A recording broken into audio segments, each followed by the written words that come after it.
Hello, my name is Matthias Cavodi. I'd like to welcome guys to my channel. Today we're going to talk about the end of the Old Man Logan series. It was actually a pretty fantastic run. We're going to cover issues 41 to 50.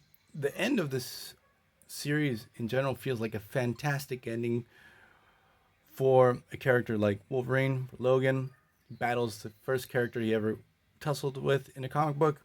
He made his appearance in Incredible Hulk. At the end of the series, he battles against an evil version of the Hulk, Maestro. So it felt like a proper ending. Character of Old Man Logan himself, for some reason he didn't call my attention. I wasn't interested in this character at first. I didn't read the Old Man Logan story arc that came out in Wolverine way back in the day. That was a real dumb mistake because a couple of years ago I got around to reading that story and I thought to myself, like, wow, what an interesting take on this character. And I remember Old Man Logan popping up in the Secret Wars, Hickman's Secret Wars. That was pretty cool because after that story arc ended, he was folded over into the main Marvel Universe, sort of as a replacement for the original Wolverine, who had died. He had covered in adamantium. And in these issues, issue 41 to 50, written by Ed Brisson, we're going to have four story arcs. Not very in quality. All of them are pretty good. And but the final one, the battle between Wolverine and Maestro, that one's really awesome. So in this first one, we have Kraven the Hunter. He wants to take advantage of the situation that Wolverine's sort of old, he's beat up, he's not what he was, and he wants the prestige of being the hunter, of hunting Wolverine down. And one thing I really like about Kraven, because Kraven as a character, he's really grown on me over the years. I used to think he was like really lame and stupid, and but as I've gotten older, I really like every time he starts popping up in comic books. Like, I have to read the story, and I especially love the fact that he always presents himself as an honorable hunter, but like he's always willing to bend the rules and cheat. So he sends, at the beginning of the story, Roughhouse and Bloodscream, two really old school Wolverine villains, to try to capture Wolverine. So what happens is, after Kraven captures Wolverine, flies him to Savage Land, pops him in the middle of nowhere, and starts his hunt. So in this story, like, you know that Kraven's not going to be able to beat Wolverine, in this case Old Man Logan, down, even though he's weaker, he's not in his prime. But you do sort of feel like a sense of urgency, because Old Man Logan during this time, like, his healing factor isn't the best. He lost one of his hands, so one of his hands doesn't have adamantium claws. So this story, it's pretty well written, especially to really illustrate the point that Logan's just sort of tired of battling against villains. His whole life being just one big struggle, that or he gets into trouble or trouble always finds him and stuff like that, even if he minds his own business. So at the end of the story, he's able to defeat Kraven. We have Ka-zar popping up with Zabu of Kraven the Hunter.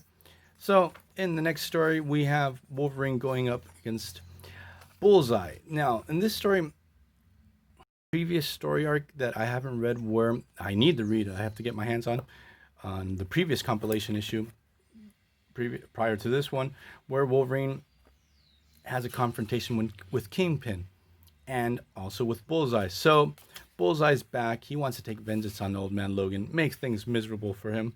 We get the introduction of this character called Vendetta, that she's not too interesting. Like, she wants to take vengeance on Bullseye. Bullseye killed her husband or something like that.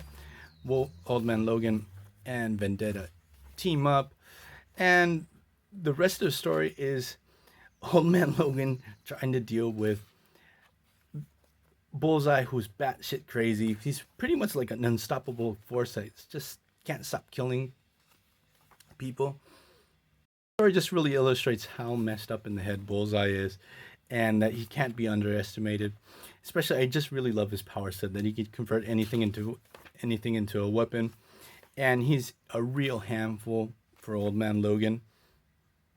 The third story arc that we get is, it's actually the weaker one. This one I feel like it's sort of like a waste of time. It's a little bit of filler, even though it does have some good character moments, because Logan is dying. Old Man Logan knows his healing factor is just not working. The animatium in his system and on his bones is actually also killing him. It's poisoning his body. So he's dealing with this. So during the story, the good thing is the interesting part is to see Wolverine talking with his friend Puck, telling him how much their relationship meant to him, and that he's going to die. And this is sort of like their last hurrah, their final adventure. They're fighting against this weird tentacle alien that they could have done anything else, but this stupid alien just doesn't work. At least for me, it didn't work for me. But we get to see Wolverine teaming up with his old friends from Alpha Flight. But what's more important is the final battle between Wolverine and Maestro. Maestro, this evil version of Hulk, ends up in the 616 universe. He's crossed paths with Old Man Logan previous to this in a really good story arc that ends very badly. Well, at least I don't like how they resolve that particular story. Like take a lazy way out, and like Maestro had this incredible doomsday plan, and the way they resolve how they stop him felt just really stupid. But it was a good story in general. Now, Maestro has taken over a small town. Wolverine wants to take him down before he dies, and he gets obliterated by Maestro. Obviously, he's insanely overpowered, and Maestro he's like playing with his food. He doesn't kill Wolverine. He just beats the living shit out of him, throws him naked into the woods. He knows he's gonna come back, but it's sort of like an entertainment for Maestro. And Maestro's like, he's really, his evilness is like, he's doing some really fucked up shit to people in this small town that he's taking over. He's executing people left and right. He's making things really, really miserable for everyone. But what happens in the story is that Maestro knows that Logan's never going to stop coming after him. So he actually offers a deal to Old Man Logan. It's like, hey, just get out of my hair. This is the time machine, Dr. Doom's time machine, okay? You can go teleport back to your reality, go back to your family, do whatever you want. Just leave me alone. And Wolverine tells him, like, go fuck yourself. Not gonna let you stay in this small town. So Maestro destroys the time machine. This sort of really breaks Logan because he really did want to see his family again, and we get a final showdown.